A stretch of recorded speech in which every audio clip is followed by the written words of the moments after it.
에베소서 강의 오늘 25번째 시간입니다. 오늘은 빛의 자녀들처럼 행하라는 제목입니다. 빛의 자녀들처럼 행하라. 우리가 신앙생활 한다는 것은 참 쉬운 일이 아니에요. 쉬운 일이. 수많은 세상에 있는 많은 종교들은 그 신앙생활이 뭡니까? 다 이 땅, 육신으로 사는 이 삶에 대해서 복을 빌고 평안을 구하는 그런 것을 의미하죠. 그래서 세상에 있는 모든 종교들이 오직 기독교만을 빼놓고 대부분의 종교들이 육신의 요 삶에 집착을 해요.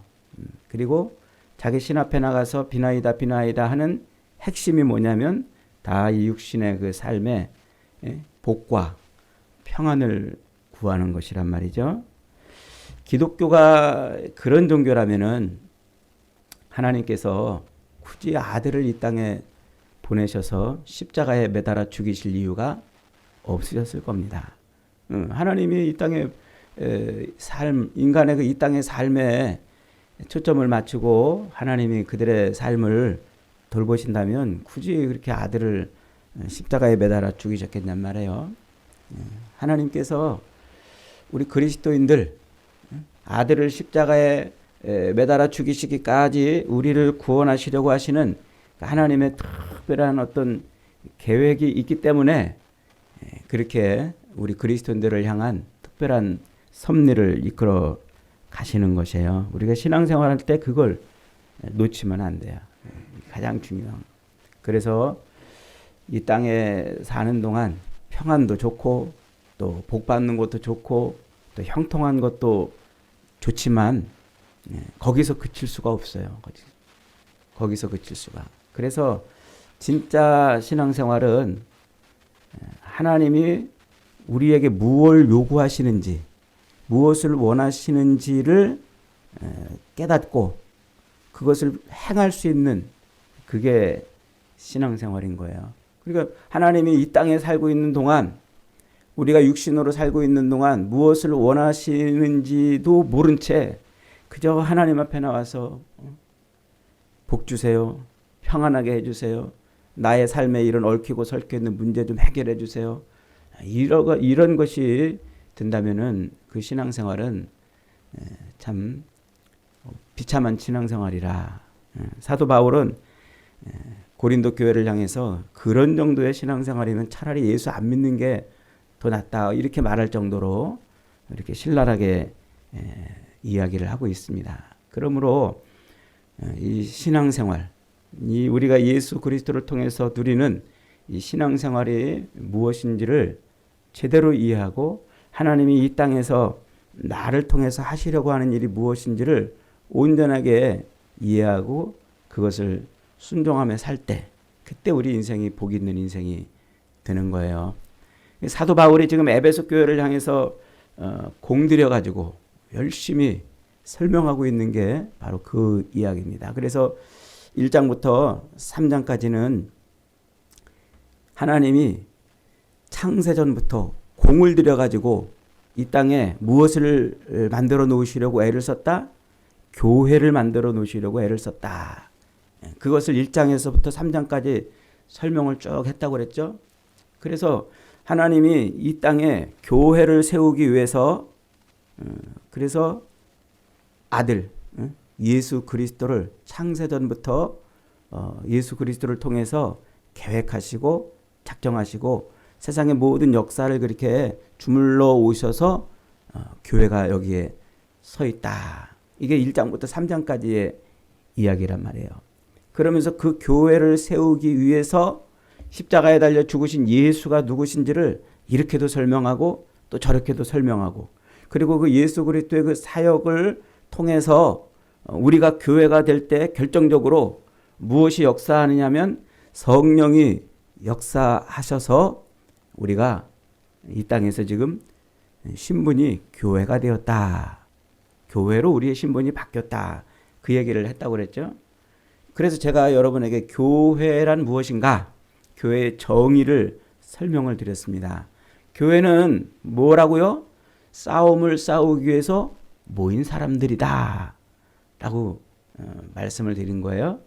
교회는 싸움을 싸우기 위해 모인 사람들, 전투하는 교회란 말이죠. 전투하는. 그 싸움은 두 가지 형태로 나타난다고 그랬어요. 하나는 내가 예수 그리스도, 나를 위해서 십자가에 달려 죽으신 그 예수 그리스도를 믿음으로 말미암아 내가 하나님의 백성으로 거듭나는, 예수 그리스도의 사람으로 거듭나는 삶을 위한 싸움이고, 또 하나는 내가 하나님의 백성으로 거듭나서 하나님의 백성의 삶을 사는 것을 회방하는 악한 영과의 싸움이라 그랬어요. 그러니까 두 가지 싸움이에요. 하나는 나의 옛사람하고 싸움이고, 또 하나는 악한 영과 싸움이란 말이에요. 그러니까 이 두 가지 싸움을 사도 바울은 지금 4장, 5장, 6장부터 설명을 해주고 있는 겁니다. 그래서 십자가에 달려 죽으신 예수 그리스도를 내가 아멘하고 믿는 순간 내 신분이 어떻게 되는 거예요? 교회가 되는 거란 말이에요. 교회. 내 신분이 하나님의 사람, 하나님의 백성, 교회로 거듭나 버리는 거란 말이에요. 그렇게 거듭난 상태가 된다면, 그러면 이제 우리의 삶이 어떻게 펼쳐져야 되느냐 하는 것이죠. 그래서 4장부터는 에베소 교회를 향해서 구원받은 성도의 삶의 구체적인 삶의 형태, 양식, 표징, 이런 것을 설명을 했다고 그랬어요.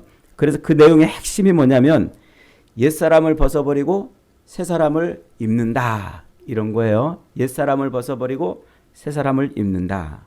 그래서 옛사람을 벗는다는 것은 마치 군인, 민간인이 소집영장을 받고 군대에 들어가서 자기가 옛날에 사회인으로 살던 그 모든 것을 다 벗어버리고 군인으로 거듭나는 이제 그런 식으로 비유를 한다고 그랬죠. 그래서 옛 사회에서 입고 왔던 그 옷을 벗어서 오직 군인으로 싸울 수 있는 전투복을 입는 것, 그게 새 사람을 입는 것이다, 이렇게 말을 했어요. 그리고 그렇게 새 사람을 입었으면 그 다음에는 뭐 해야 돼요? 진짜 군인이 되기 위한 치열한 훈련을 한단 말이에요. 그래서 옷을 다 갈아입었으면 그 다음에 어떻게 해요? 군인들이 군인의 복무, 군인의 신조, 이런 걸 달달달달 암송한다고 그랬죠. 그래서 쿡 찌르면 군인의 길이 튀어나오고, 쿡 찌르면 군인의 해야 할 일이 튀어나오는 그런 상태로 달달달 훈련하는 거예요. 그렇게 자기의 생각과 마음이 바뀌면 그 다음부터는 이제 실제 총검술도 연습하고, 또 각개전투도 연습하고, 화생방 훈련도 하고, 그리고 참호전투도 하고, 이러면서 진짜 전쟁이 났을 때 적과 싸울 수 있는 기술들을 이제 훈련으로 통해서 습득을 하는 거예요.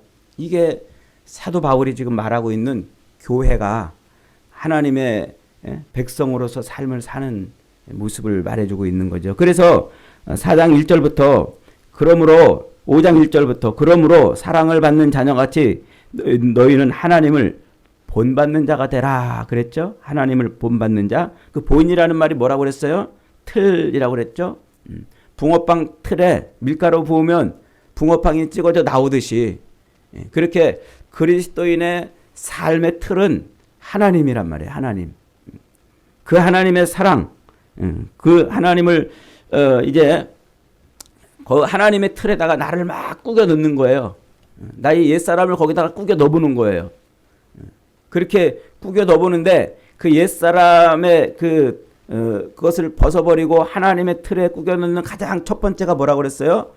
사랑이라 그랬어요. 그리스도의 사랑. 그래서 지난주에 그리스도의 사랑으로 사랑하라, 이렇게 이제 설교를 했지요. 그리스도의 사랑으로 우리가 사랑한다는 것은 무엇이라고 그랬습니까? 예수 그리스도가 십자가에 달려서 우리를 위해서 대신 죽어주신 그 사랑을 말하는 것이라고 그랬죠. 그래서 하나님이 그걸 받으신 거예요. 십자가에서 자기를 내어주고 우리를 살리시는 그 생축, 향기로운 제물이 돼서 그렇게 자기를 내어준 바로 그 사랑, 그것을 하나님이 받으셨는데 그게 어디에 나오는 사랑이에요? 그게 구약 성경 레위기에 나오는 사랑이란 말이에요. 레위기에 나오는 그 모든 제사, 짐승이 죄인의 죄를 대신해서 죽어주는 그 희생 제사, 그 희생 제사로 드려지는 사랑, 그것을 하나님이 받으시는 사랑이라 그랬어요. 그래서 예수님은 그 사랑을 통해서 사랑을 완성하셨다는 말이죠. 그래서 내가 죽어 너를 살리는 그 사랑을 행하는 것, 그것이 그리스도인의 첫 번째 삶의 모습이라 그랬어요. 그러니까 내가 그런 삶을 살아야지 몸부림치는 게 아니라 내 삶이 그냥 그런 사랑이 그런 존재로 되어 있는 거예요. 그래서 예컨대 우리가 이제 한국은행에서 찍어낸 그 돈을 보면은 거기에 뭐가 찍혀 있어요? 총재의 인이라는 도장이 찍혀 있듯이, 돈이라면 그런 도장이 찍혀 있듯이 그리스도인이라면 그리스도의 사랑으로 사랑하는 사람인 것이다 라고 말씀을 드렸어요. 자, 오늘은 8절부터 이렇게 말합니다. 너희가 전에는 어둠이더니 이제는 주 안에서 빛이라, 빛의 자녀들처럼 행하라. 역시 같은 얘기를 또 이번에는 빛이라는 얘기를 가지고 설명하고 있는 거예요. 하나님을 본받는 자, 곧 그리스도의 사랑을 똑같이 따라 해보는 삶을 이번에는 다른 각도에서 설명을 하고 있는 것이죠. 빛의 자녀란 그리스도 안에서 이미 빛이 된 사람을 의미해요. 어둠의 정체성에서 나와서 하나님의 빛의 나라에 들어간 백성을 의미하죠. 그러므로 빛의 자녀들처럼 행하라 라고 말하는 것은 착하게 살아서 빛된 삶을 살아라 라는 것이 아닙니다. 라는 것이. 여러분들이 우리가 성경을 읽을 때 제일로 헷갈리는 지점 중에 하나가 바로 이런 지점이에요.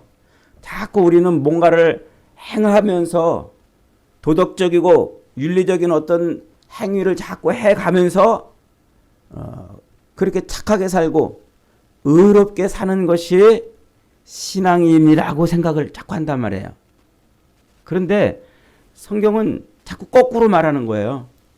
우리가 신앙인이고 우리가 진짜 그리스도가 내 안에 들어와 있는 사람이고 나를 하나님의 틀에다가 우겨 넣은 옛사람을 벗고 새사람으로 그렇게 우겨 넣은 삶을 살면 그러면 어떻게 된다는 거예요? 내가 그러면 착하고 의로운 삶을 살게 된다. 그 얘기를 지금 하고 있는 거예요. 이게 앞뒤가 바뀌는 것이죠. 그러니까 이 신앙인들, 그리스도인들은 자꾸 무슨 율법적인 행위, 어떤 조건들 그런 것을 행함으로써 자꾸 무슨 도를 닦듯이 신앙인이 되는 경지에 오르는 것처럼 생각을 하는데 이게 거꾸로 된 것이란 말이에요. 거꾸로 된 것. 우리는 절대로 무슨 도 닦듯이 어떤 계명을 자꾸 지켜가고 또 지켜가고 그렇게 해서 도를 닦듯이 어떤 신앙의 경지를 올라가는 사람들이 아니에요. 우리는 하나님의 사람으로 신분이 바뀌었단 말이에요. 신분이. 수준은 아직 완전한 형태의 하나님의 삶의 수준에 오르지 못했을지라도 신분 자체가 예수 그리스도를 믿음으로 말미암아 내가 뭐가 됐다고요? 하나님의 사람으로 신분이 변화됐단 말이에요. 그 신분이 변화됐다면 그러면 나머지는 어떻게 돼요? 나머지는 자라면서 세월이 흐르고 나이를 먹으면서 점점점 인간으로 어린아이가 인간으로 그렇게 장성한 사람이 되듯이 우리가 그렇게 하나님의 사람으로 신분이 바뀌었다면 그런 하나님의 사람으로 온전한 성숙한 지점까지 자라간단 말이에요. 자라간다. 그 자라가는 과정에 내 속에 뭐가 있어야 된다는 거예요? 예수 그리스도가 있어야 된다. 그 얘기를 지금 하고 있는 거예요. 그래서 오늘 8절을 다시 봅니다. 너희가 전에는 어두움이더니 이제는 주 안에서 빛이라 이렇게 말해요. 여러분 십자가에 달려 죽으신 예수님이 여러분의 구주인 것을 믿으십니까? 그러면 여러분들이 전에는 어둠이었다가 이제는 뭐가 됐단 말이에요? 주 안에서 빛이 됐단 말이에요. 신분이 바뀐 줄 믿으시기 바랍니다. 여러분의 상태가 바뀐 거예요. 옛사람에서 죽었던 자에서 그리스도를 믿음으로 말미암아 하나님의 자녀가 되었다는 말이에요. 그 말을 오늘 본문은 빛의 자녀가 됐다 이렇게 말하는 거예요. 지금 계속 같은 말을 이렇게도 설명하고 저렇게도 지금 설명하고 있는 것입니다. 그래서 빛의 자녀란 하나님께서 공들여서 만들어 놓으신 예수 그리스도의 그 십자가, 아주 공을 들여 가지고 만들어 놓으신 그 예수 그리스도의 그 십자가를 믿음으로 말미암아 신분이 하나님의 자녀의 신분이 된 그 사람은, 그러면 삶에서 이제 그렇게 하나님의 사람이 되었으니까 삶이 어떻게 된단 말이에요? 하나님의 사람의 삶을 살아가게 돼 있단 말이에요. 하나님의 사람의 삶을 추구하게 돼 있단 말이에요. 필연적으로 그렇게 살게 돼 있는 거예요. 그런데 그 속에 그리스도가 들어와 있지 않은 사람, 그리스도의 영이 그 속에 들어와 있지 않은 사람은 필연적으로 악하게 가는 거예요. 악하게.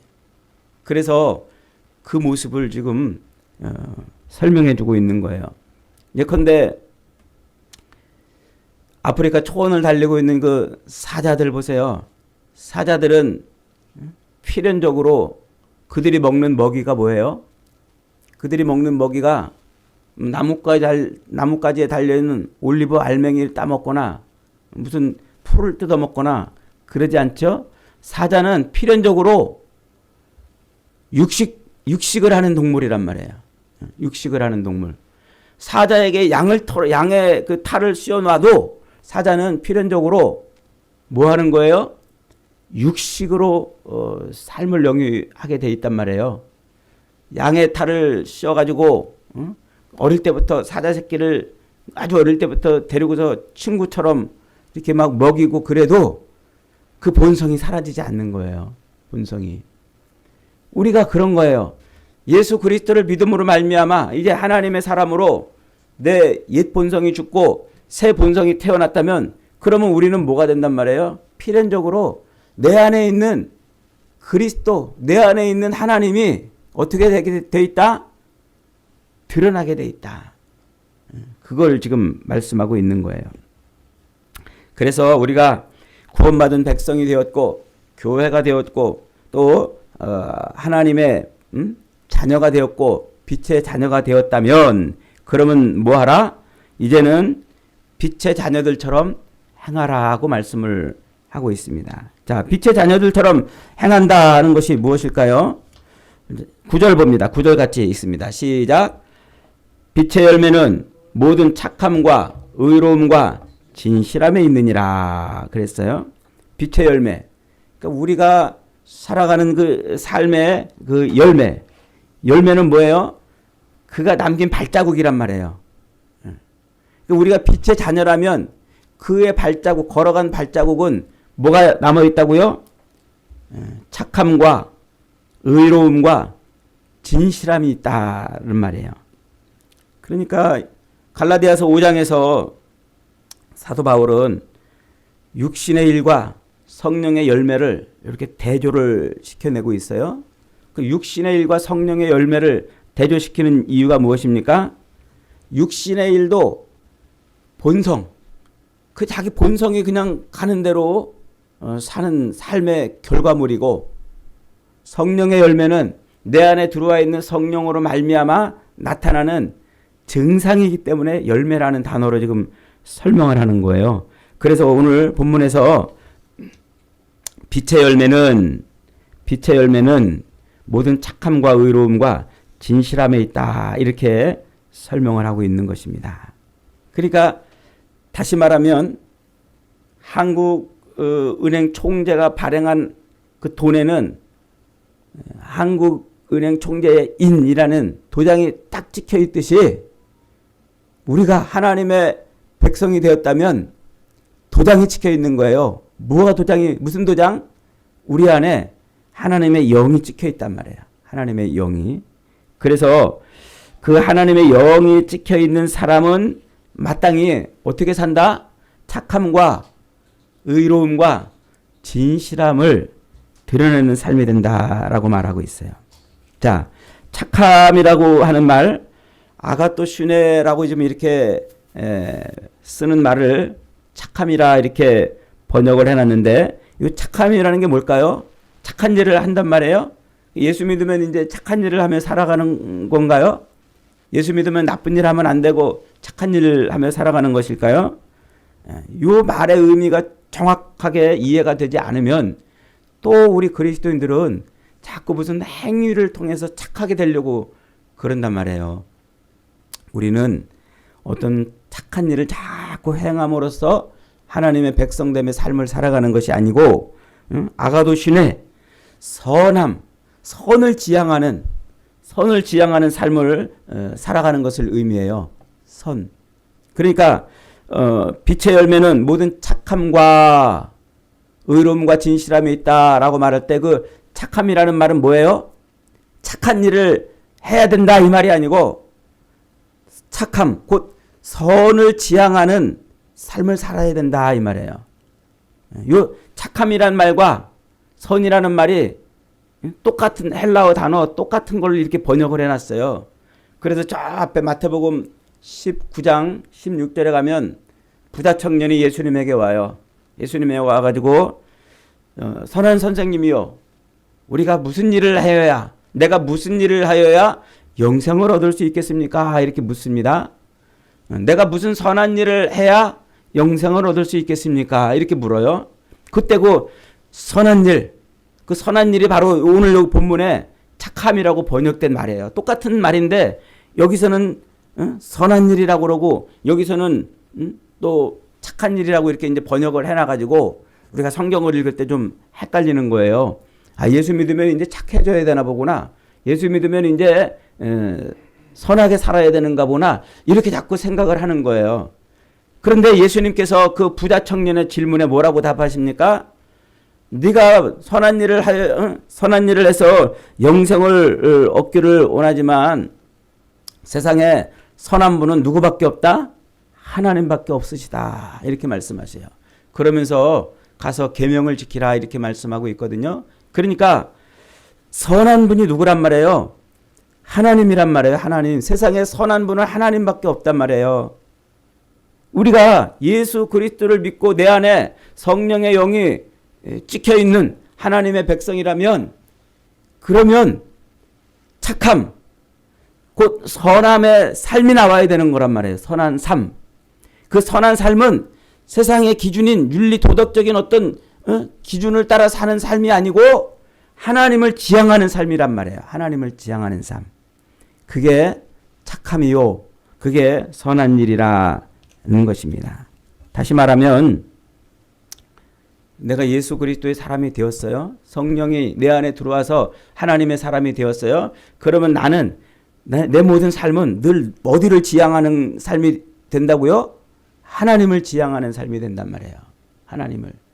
이게 빛의 열매는 착함과 모든 착함과 의로움과 진실함이 있다라는 말의 의미예요. 예수를 믿고 우리 삶이 늘 하나님을 지향해야 되는데 오늘날 많은 성도들은 어떻게 해요? 예수를 믿은 다음에 그 삶이 어디를 지향해요? 이 땅에서 자기 육신의 삶을 지향한단 말이에요. 자기가 이 땅에서 잘 먹고 잘 되고 성공하고 형통하고 바라고 원하는 것을 얻으면 하나님이 뭐 기도를 잘 들어주신 것 같고 자기를 사랑하는 것처럼 이렇게 생각을 한단 말이에요. 늘 초점이 자기한테가 있어. 늘. 그래서 내가 예수를 믿었으니까 이제 착하게 살아야지. 그러면서 그 착하게 살려고 하는 어떤 행위들을 자꾸 해가려고 그런단 말이에요. 이 기독교를 자꾸 인본주의적인 것으로 해석을 해서 살아가는 거예요. 성경은 그렇게 말하지 않아요. 우리가 무슨 착한 일을 해서, 우리가 무슨 선한 일을 해서 우리가 무슨 도덕적으로 윤리적으로 의로운 일을 해서 그래서 하나님의 백성다운 삶을 살 것이라면 하나님이 왜 아들을 십자가에 매달아 죽이셨겠어요? 우리 인간은 그런 존재가 아니에요. 그렇게 살 수 있는 존재가 아니에요.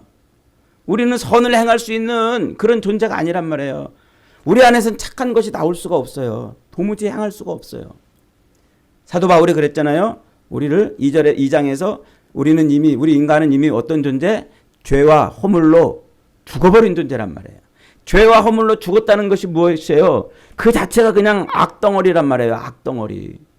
그래서 우리 안에서 나오는 것은 아무것도 없어요. 사도 바울이 로마서 1장 23절부터 20절부터 쭉 설명하잖아요. 인간에게서 나오는 게 뭐밖에 없어요. 더럽고 악하고 음란하고 패역하고 이런 것밖에 나올 것이 없다고 그랬잖아요. 그러니까 우리 인간은 가능성이 없는 존재들이에요.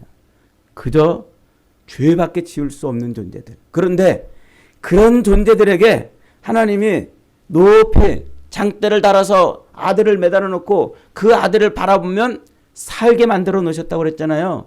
그래서 그 예수 그리스도의 십자가를 보면 하나님의 영이 내 안에 들어와서 나 하나님의 백성이라는 도장을 꽝 찍어주신 거예요. 그 도장 덕분에 내가 뭐가 된 거예요? 하나님의 사람이 됐단 말이에요. 그러면 그렇게 하나님의 사람이 됐다면 이제는 우리 삶이 어디를 향해서 그렇게 해서 빛의 자녀가 됐다면 우리 삶이 어디를 지향해야 된다고요? 하나님을 지향해야 된단 말이에요. 하나님을. 그래서 살든지 죽든지 내 몸에서 그리스도가 존귀케 되려 함이라고 하는 그 바울의 고백처럼 나의 모든 것이 다 하나님을 지향해야 돼요. 하나님을 바라고 하나님이 내 삶에서 드러나기를 원하는 그게 빛의 자녀가 맺는 첫 번째 열매예요. 그러니까 여러분 안에 예수 그리스도로 말미암아 여러분이 그렇게 하나님의 사람으로 변했다면 도장이 찍혀서 한국은행 총재의 도장이 찍혀서 돈이 된 것처럼 성령이 여러분의 도장을 찍어가지고 하나님의 자녀가 됐다면 그런다면 뭐 한단 말이에요? 그러면 어떻게 된다? 우리는 늘 모든 것이 다 하나님을 지향하는 삶이 되어야 한다는 것입니다. 자, 두 번째로 의로움. 빛의 열매는 또 의로움이라 그러죠. 이 디카이오 슈네라는 말은 히브리어 째테크라는 말을 번역해 온 말이에요. 그것은 내가 무슨 정의로움이나 혹은 무슨 의의를 품고서 사는 그 삶을 말하는 것이 아니라 째데크라는 말, 히브리어 째데크라는 말은 관계를 설정하는 말이라고 그랬죠. 관계가 바로 세워질 때 그것을 의롭다 이렇게 말한다고 그랬어요. 그래서 하나님하고의 관계가 바로 세워질 때 우리는 의로운 존재가 되는 거예요. 내가 무슨 의의를 행해서 의로운 존재가 되는 게 아니라 하나님하고의 관계, 그 관계가 뭐냐면 원래 있어야 될 그 자리에서 자기의 책임을 다하는 것, 그것을 째데크, 의라고 이렇게 설명을 해요. 그것을 그 히브리어 째데크, 관계로 말미암아 제대로 서 있는 상태, 관계가 제대로 형성되어 있는 상태, 그것을 헬라어로 디카이오 슈네라고 이렇게 70연경이 번역을 해놨어요. 그러니까 이게 무슨 말이에요? 하나님이 아브라함을 의롭다 여겨주셨잖아요. 아브라함을 의롭다 여겨주시는데 노아를 의롭다 여겨주시는데 그들이 하나님 앞에 무슨 의로운 행위를 해서 의로워진 것입니까? 그게 아니고 하나님과의 관계가 제대로 회복이 된 상태를 의미하는 거예요. 그러니까 우리가 빛의 자녀가 됐다. 주 안에서 빛의 자녀라 그러면 이제 우리는 어떤 상태로 하나님과의 그 온전한 관계로 그렇게 하나님 앞에 서 있는 거예요. 하나님 앞에 온전한 관계가 뭐예요? 그것은 하나님은 창조주이시고 우리는 피조물이라는 것이에요. 하나님은 주인이시고 우리는 종이라는 관계입니다. 하나님은 우리의 생명이시고 우리는 그분에게 생명을 맡기며 사는 존재란 말이에요. 이게 의예요.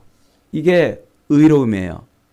그래서 에덴 동산에서 하나님이 이 선악을 알게 하는 나무, 이 에덴 동산에 선악을 알게 하는 나무를 한 그루 세워놓으셨잖아요. 생명나무와 선악을 알게 하는 나무.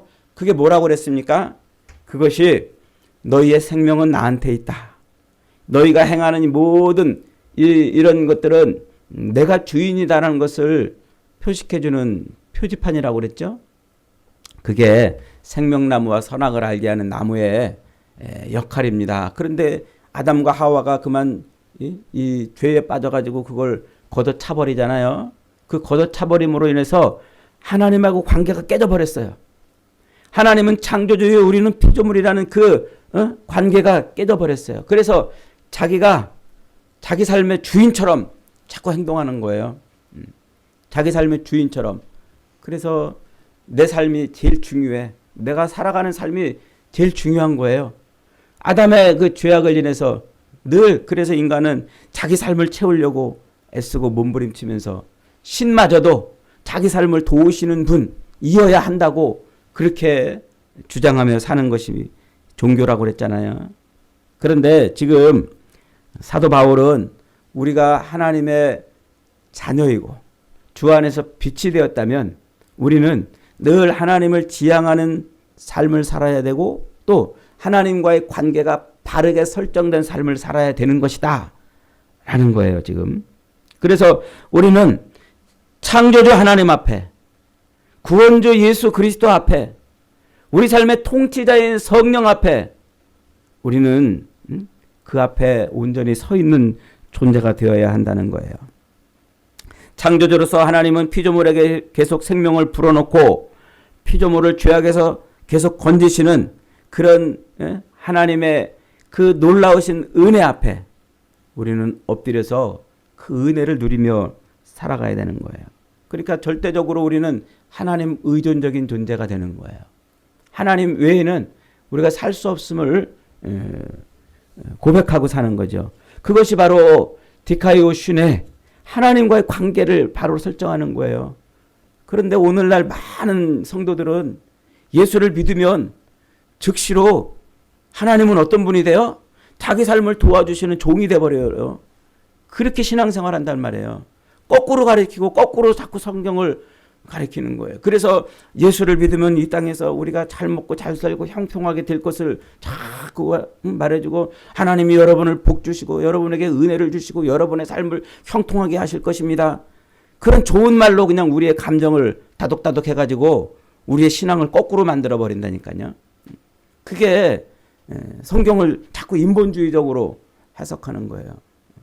물론 하나님이 자기 아들을 십자가에 매달아 죽이시면서까지 구원한 우리를 하나님이 돌보시고 책임지시는 것은 맞습니다. 그러나 하나님이 돌보시고 책임지시는 것은 하나님과 우리의 관계가 온전한 관계가 되었을 때, 의로운 관계가 되었을 때 가능한 것이지, 내가 하나님의 주인이 돼가지고 하나님은 나의 종이 돼가지고 내 삶을 하나님이 도우시는 분으로 오시는 것이 아니란 말이에요. 그렇게 말해지는 것이 아니란 말이에요. 그것이 오늘날 기독교의 함정인 것입니다. 수많은 목회자들이 성경을 가르칠 때 자꾸 인본주의적으로 가르쳐요. 여러분, 여러분이 하나님의 영이 들어와 있는 하나님의 사람입니까? 그러면 여러분은 빛의 자녀가 된 거예요. 빛의 열매는 뭐가 있다고요? 착함이 있단 말이에요. 착함이 뭐라고 그랬어요? 선하신 하나님을 향하는, 그래서 하나님을 지향하는 삶을 사는 거예요. 나를 지향하는 삶이 아니고 하나님을 지향하는 삶. 그리고 두 번째로 의로움에 있다고 그랬죠. 의가 뭐라고 그래요? 하나님과 바른 관계가 설정되는 것이라고 그랬잖아요. 하나님은 창조주세요. 하나님은 구속주세요. 하나님은 우리 인생의 통치자이셔요. 내 삶을 위해서 하나님이 존재하는 분이 아니라 하나님의 영광을 위해서 내가 존재하는 거란 말이에요. 그 자리를 이탈하면 안 돼요. 그 자리를 벗어나는 것이 죄고 그것을 거스르는 것이, 그것이 하나님의 진노 가운데 있게 되는 것입니다. 세 번째는 뭡니까? 착함과 의로움과 진실함에 있다 그러잖아요. 진실이 뭐예요? 알레테이아라고 이렇게 말하잖아요. 진실하다는 것은 알레테이아라고 이렇게 번역을 해요.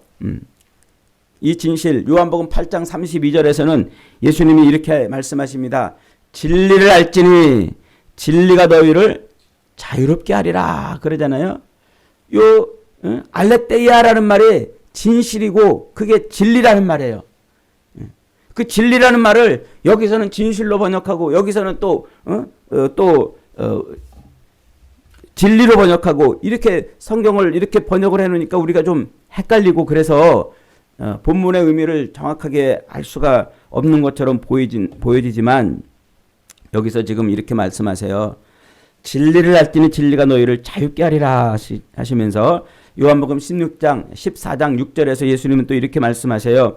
예수께서 이르시되 내가 곧 길이요 진리요 생명이니 나로 말미암지 않고는 아버지께로 올 자가 없다 그래요. 그러니까 빛의 자녀가 맺는 열매가 뭐예요? 그게 진리란 말이에요.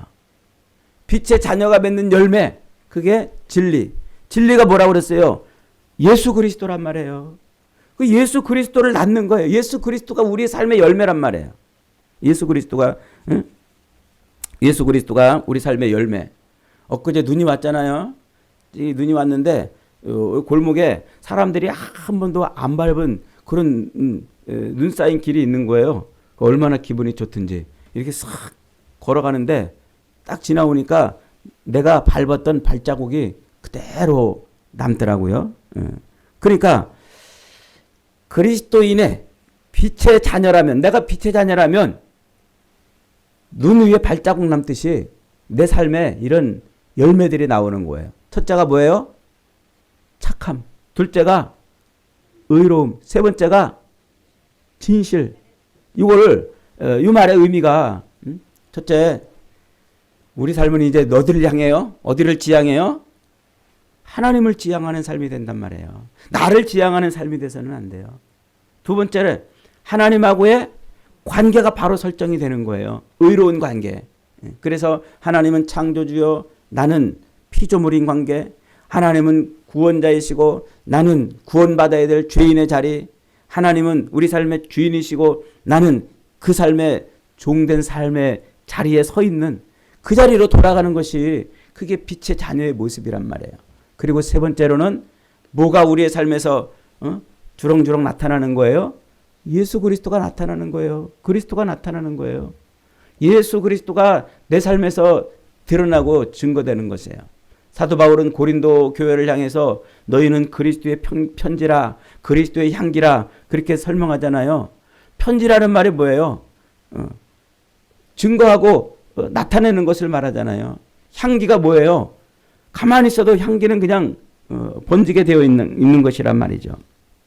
그러니까 우리가 진짜 그리스도 예수를 통해서 하나님의 백성이 되었다면, 교회가 되었다면, 자녀가 되었다면, 빛의 자녀가 되었다면 우리 삶은 이제 어떻게 바뀌는 거예요?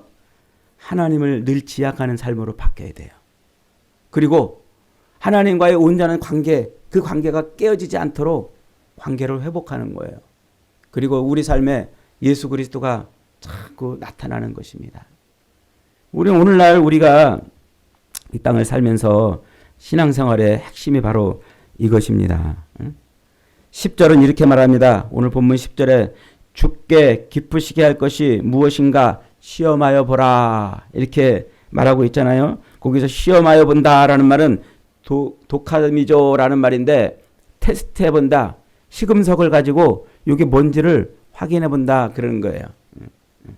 요즘에 금은방이 금값이 하도 많이 오르니까 금은방에서 이제 금을 팔러 오는 사람들이 많대요. 그런데 중국 사람들이요 그 금을 가짜 금을 만들어 가지고 이렇게 막 팔러 온대요. 텅스텐인가 뭔가로 이렇게 만들어 가지고 겉에만 금으로 싹 이렇게 싸면은 질량도 똑같고 부피도 똑같고 모양도 똑같고 무게가 똑같아서 육안으로 도무지 구별이 안 된대요. 그래서 그 금을 갈아서 시금석에다가 갈아보고 그 가루를 판별해서 그게 진짜인지 가짜인지를 구별해낸다는 거예요. 안 그러고 덜렁 그냥 모양만 보고서 무게를 딱 재면은요 금 1돈 한 돈하고 그 텅스텐 도금시킨 거랑 그 무게가 똑같아가지고 뭐 0.01g인가 밖에 차이 안 난다는 거잖아요. 그래가지고 금은방 직원들이 그걸 사면은요, 이제 망하는 거예요. 그래서 이런 금괴, 10g짜리 1kg짜리 금괴 하나씩 갖다가 맡기면 그 금은방 망하지, 뭐 하겠습니까? 그런 것처럼 시금석을 갖고 체크해 보는 거예요. 자, 분별해 보는 거죠. 금인지 아닌지를 분별하는 것처럼 내가 하나님의 사람이 되었는지 아닌지, 내가 빛의 자녀가 되었는지 아닌지를 뭘로 구별해 보는 거예요? 내 지나온 발자국이, 내 삶의 발자국이 남았는지, 내 삶의 열매가 무엇인지 그걸 확인해 보는 거예요. 그래서 내 삶의 열매가 내 삶에서 늘 나를 지향하는 게 아니라 하나님을 지향하는 삶이고, 또 하나님과의 관계를 바로 세우려고 몸부림치는 삶이고, 내 삶에서 늘 그리스도가 자꾸 증거되는 삶을 산다면 우린 틀림없이 교회예요. 틀림없이 하나님의 백성이에요. 틀림없이 우리는 하나님으로 말미암아 구원받아 하나님을 기쁘시게 하는 사람들입니다. 그러나 말로는 자꾸 하나님이라고, 자꾸 하나님 백성이라고 그러고, 말로는 예수 믿는다라고, 말로는 뭐 한다고 하면서 자기 삶이 하나님을 지향하지 않는다면, 그러면 어떻게 된다고요? 자기 삶이 하나님을 지향하지 않으면 그는 성령의 도장이 아직 안 찍힌 그런 존재일 수밖에 없어요. 그러므로 그걸 자꾸 돌아보면서 우리는 뭘 해야 돼요? 자꾸 치열한 싸움을 싸워가야 된다 하는 것입니다. 치열한 싸움을 싸워가야 된다. 여러분, 구원받기 전에 우리는 우리를 기쁘게 하며 살았던 사람이에요. 구원받기 전에, 예수를 알기 전에는 늘 우리를 기쁘시게 하기 위해서 살았던 사람입니다. 그러나 이제는 주님을 기쁘시기 위해서 사는 사람들이 된 거예요. 새 사람이 된 것이죠. 그래서 치열하게 주님을 기쁘시게 하는 삶을 사는 존재로 살아갈 것을 말씀하고 있습니다. 사랑하는 여러분, 지금도 악한 영은 끊임없이 우리를 미혹하잖아요. 그래서 예수를 믿었음에도 불구하고, 예수를 믿는다고 말하면서도 그렇게 고백을 하는데도 불구하고 우리 삶이 하나님을 지향하는 삶이 아니라 늘 나를 지향하는 삶이 되고, 하나님과의 관계를 바로 설정하는 삶이 아니라 하나님은 나를 도우시는 신처럼 자꾸 그렇게 여기고, 또 우리 삶의 열매인 알레theia, 진리를 드러내는 삶이 되어야 하는데 늘 거짓을 드러내는 삶이 되잖아요. 그런 삶은 하나님의 교회의 삶이 아닌 것입니다. 여러분, 세상을 살면서 세상 사람들이 정말 다 형통하고 정말 잘 나간다고 그걸 부러워할 필요가 없어요. 그것은 뿌리가 달린 꽃과 같은 것이라고 성경이 그렇게 말하고 있지 않습니까? 오늘 저와 여러분들은 예수 그리스도로 말미암아 교회가 되었다면 우리의 삶은 늘 하나님을 지향해야 되는 삶이 되어야 할 줄 믿습니다. 하나님과의 온전한 관계를 바로 세우는 삶이 되어야 되고, 또 우리 삶은 그리스도 예수를 증거하고 선포하는 삶이 되어야 합니다. 오늘도 세상 사람들이 그러는 것처럼 그저 자기가 믿는 신이 자기 삶을 도와서 자기 삶이 형통해지기를 바라는 그런 신앙생활이 아니라, 저와 여러분의 삶은 하나님과의 온전한 관계를 세우고 하나님을 드러내는 그런 인생들이 되어서 하나님 앞에 설 때에 칭찬받는 복된 인생들이 다 되시기를 주님의 이름으로 축복합니다. 아멘.